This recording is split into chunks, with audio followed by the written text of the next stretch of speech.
Perdre la graisse viscérale. Comment se débarrasser de ce gras abdominal? Le ventre est une partie du corps où les graisses se stockent volontiers. Il y a la graisse sous-cutanée juste sous la peau et la graisse viscérale qui se situe en profondeur sous les muscles et autour des viscères. Si toutes deux sont disgracieuses, la graisse viscérale est également très mauvaise à la santé. En effet, en plus de favoriser l'apparition de diabète de type I, ce type de graisse augmente aussi les risques de maladies cardiovasculaires et d'hypertension artérielle. Si vous avez de la graisse viscérale, un régime minceur devra donc être mis en place. Mais d'où vient la graisse viscérale? Quelles en sont les causes et conséquences? Que faire pour s'en débarrasser? Qu'est-ce que la graisse viscérale? Où se loge-t-elle? La graisse viscérale, aussi appelée graisse du ventre, est de la graisse logée en profondeur, autour des organes situés au niveau de l'abdomen. Cette graisse ne peut pas être pincée. À savoir, certaines personnes minces peuvent avoir de la graisse viscérale. Si vous en avez beaucoup, votre ventre ressortira de manière importante. Comme indiqué au début, la graisse viscérale est à l'origine de certaines maladies, diabète de type I, problèmes cardiovasculaires, hypertension artérielle. Mais cette graisse engendre également les effets négatifs suivants. Obstruction de certains organes comme le cœur, l'estomac. Ceci peut entraîner des dommages et des déformations au niveau de ces organes. Apparition de toutes sortes de maladies liées à la digestion, aux articulations, à la respiration. Cette graisse est donc dangereuse à la santé et ce, même si elle est présente en petite quantité. Il faut donc être vigilant et mettre en place un mode de vie sain pour l'éliminer. Et la graisse sous-cutanée? La graisse sous-cutanée est disgracieuse, mais inoffensive. Elle se trouve juste sous la peau et représente celle que vous pouvez pincer et toucher. À lire aussi, comment éliminer sa graisse abdominale? Ces deux types de graisse, sous-cutanée et viscérale, sont dus à une mauvaise hygiène de vie. La plupart du temps, c'est le fait de manger des aliments très caloriques et riches en sucre qui favorise l'apparition de la graisse viscérale. Comment savoir si nous avons trop de graisse viscérale? Pour savoir si vous êtes dans la norme, il suffit de mesurer votre tour de taille, en cm, et de vous référer aux résultats suivants. Homme. 79, sous-poids. Entre 79 et 94, normal. Entre 94 et 102, alerte. 102, risque élevé, situation d'obésité. Femme. 68, sous-poids. Entre 68 et 80, normal. Entre 80 et 88, alerte. 88, risque élevé, situation d'obésité. En fonction de votre sexe et de votre tour de taille, vous pouvez ainsi vous rendre compte dans quelle situation vous vous trouvez. Si vous êtes en alerte ou en risque élevé, vous devrez mettre en place de bonnes habitudes afin de perdre votre graisse viscérale. Comment combattre cette mauvaise graisse du ventre? Pour vous débarrasser de votre mauvaise graisse abdominale, il est important de mettre en place de bonnes habitudes de vie et alimentaires. Pour vous orienter, nous vous livrons ci-dessous nos conseils pour diminuer votre taux de graisse viscérale. 1. Adopter une alimentation équilibrée. Si vous mangez mal et en grande quantité, le volume de graisse abdominale augmentera automatiquement. En effet, en mangeant mal et trop, votre corps se verra perturbé et la production de graisse viscérale sera stimulée. Une mauvaise alimentation est celle riche en aliments transformés et contenant beaucoup de sucre ajouté et de graisse. Pour éliminer la graisse viscérale, il convient donc de manger équilibré en adoptant une alimentation composée de vrais aliments.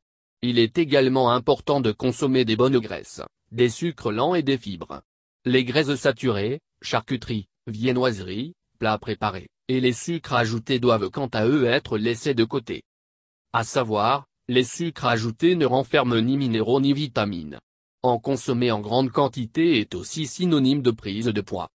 Pensez également à consommer des protéines, viande, œufs, poissons, laitage.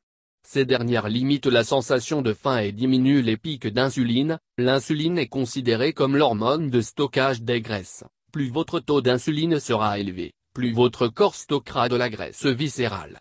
Les protéines sont donc le nutriment essentiel pour perdre de la graisse. En résumé, vous devez manger des aliments riches en nutriments et éviter les aliments transformés. De limiter la consommation de gras trans. Si vous pensiez que bannir les graisses de votre alimentation était la clé pour maigrir, détrompez-vous. En effet, consommer des bonnes graisses participe à la perte de poids. En revanche, les gras trans sont à bannir. Les gras trans sont des graisses artificielles mauvaises à la santé et fabriquées de manière industrielle. Pour perdre de la graisse viscérale, les gras trans doivent donc être éliminés dans votre alimentation. Pour cela, bannissez les aliments transformés et frits. 3. Manger des fibres. Si les protéines sont bonnes pour limiter le développement de la graisse viscérale, consommer des fibres l'est également. De plus, plus vous en mangerez, plus vous serez en bonne santé. Les atouts santé des fibres sont: elles entraînent une sensation de satiété durable. Elles ralentissent l'absorption des sucres. Elles boostent le transit intestinal. Les différents effets des fibres poussent ainsi à moins manger, entraînant de ce fait une perte de poids. D'après une étude réalisée sur 1100 personnes, une consommation élevée de fibres participe à la baisse de la graisse viscérale. Une hausse de 10 grammes de l'apport quotidien de fibres diminue de 3,7% sur une période de 5 ans, l'augmentation de la graisse viscérale. Les fibres peuvent être retrouvées dans les légumes et légumineuses. Conseils pour profiter des effets des fibres. Ajoutez progressivement des fibres à votre alimentation. Si vous en consommez 10 grammes actuellement, ne passez pas à 35 grammes d'un seul coup. Augmentez doucement votre apport pour que votre appareil digestif s'habitue à ce changement. N'épluchez pas les légumes et fruits, car c'est dans la peau que les fibres sont le plus présentes. 4. Consommer de l'alcool avec modération. Boire de l'alcool en grande quantité accélère la production de graisse viscérale et celle de mauvaises graisses. En plus, une importante consommation d'alcool entraîne des maux d'estomac, ce qui ne facilite pas la digestion et augmente le stockage de graisse. Limitez donc votre consommation à 1 verre par jour. 5. Déstresser. Le stress n'est pas bon à la santé. En effet, une hausse de cortisol, hormone du stress, a des effets néfastes sur le sommeil, l'appétit, le bien-être et le taux de masse grasse. Sur la graisse viscérale, le stress a également un effet négatif. En favorisant l'appétit, la graisse viscérale s'accumulera automatiquement et votre taille en subira les conséquences. Il est donc important de se détendre. Pour cela, faites du sport, pratiquez le yoga, la méditation ou une toute autre activité synonyme de sérénité pour vous. 6. Dormez suffisamment.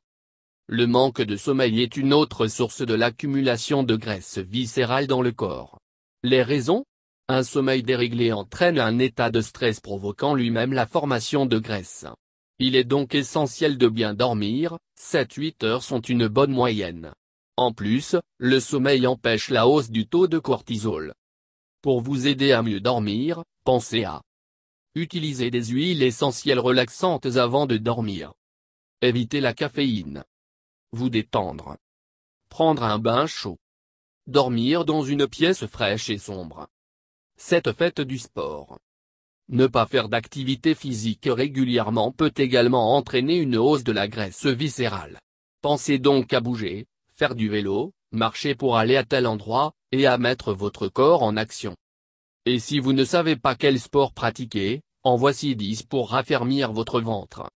Si vous le pouvez, alternez entre séances de sport intenses et courtes séances d'exercice suivies d'une phase de repos pour augmenter votre endurance et favoriser votre développement musculaire. 8. Tentez le jeûne intermittent.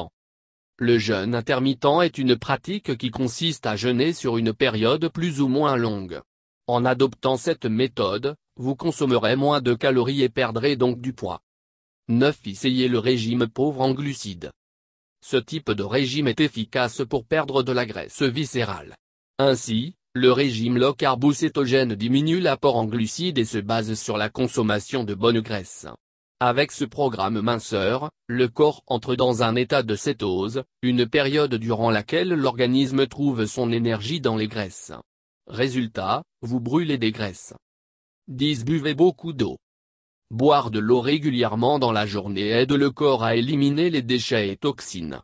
De plus, boire de l'eau participe à une bonne santé.